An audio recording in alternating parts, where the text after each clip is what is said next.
But the reason that sales coaching was the vehicle is, one, I have a genuine skill set there and a track record of producing for myself.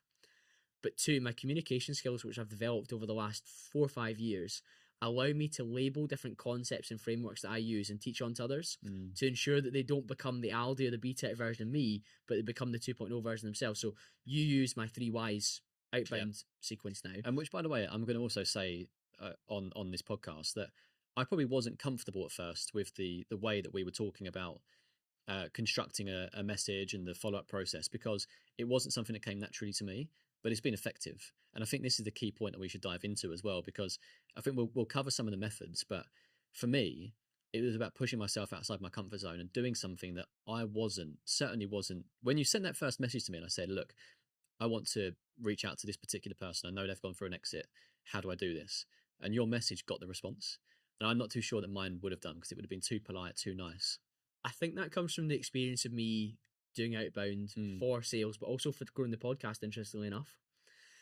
But anything that we did is we had a framework that we knew has a good success rate, that allows you to follow up, that allows you to be polite, but it's also firm enough. And then we put in your personality and your energy and your skill set, so that when you send it, it feels authentically you, but it's a framework from somebody you've borrowed from.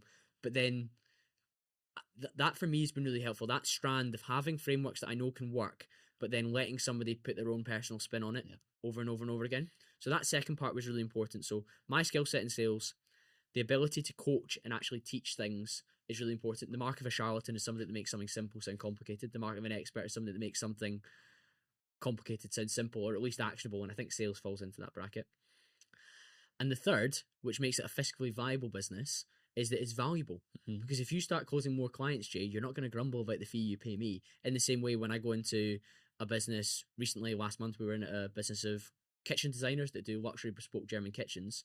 My workshop fee is a fraction of the cost of one of their kitchens, and their designers are now getting better at closing the showroom visits that come in, and they're getting better at booking meetings with architects and construction businesses who are reviewing who their agreed partner is for the kitchens that they're building en masse. That's pretty exciting. So skill set, ability to communicate and teach, but also the fact that it is fiscally viable, because people do put a value on it. Whereas perhaps if you sold another service, another product, or you coached in another arena, it wouldn't be as fiscally viable for you to go all in, or at least for me to go all in. But it isn't a guaranteed, fiscally sensible decision, because you are making an investment in yourself and you don't know what the outcome will be.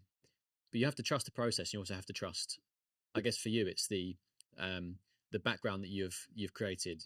You're online, people know how you speak, people know about your sales career because you've spoken about it on the podcast, and now hopefully you've got testimonials as well where people are talking about the success that they've had, and you're speaking to more people. So you have to take a leap of faith if you're doing this. But for me, it's not a skill that comes naturally. I feel like I'm somebody who is very good at communicating with people, but maybe not necessarily good at the, in inverted commas, sales.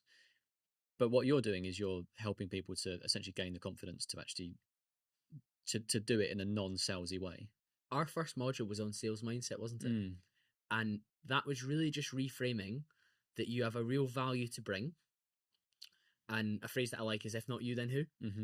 So for example, if there's a particular client out there that's had an exit from a business, and you would do a fantastic job for them, Jay, on managing their money in the future, making sure it's tax efficient, making sure it serves their family, protects them potentially from hazardous taxes like this Labour government are trying to steal from you. If you know you would do a good job on that, it is your duty, both morally and for yourself, to get in front of that client and make sure that they know you're offering. Now, people will be selling lots of different things. If you're selling kitchens, bathrooms, boilers, if you're selling an education course, if you're selling insert gym equipment, loads of different businesses I've worked with. So if you're selling podcast studio rental, you can't get as like moral about it, but you should know that you have a really good service and product, and you should have a confidence that I need to get in front of these people and make sure they know about what I do, and I can match their needs and desires to a product and service and delivery that I can fulfill on.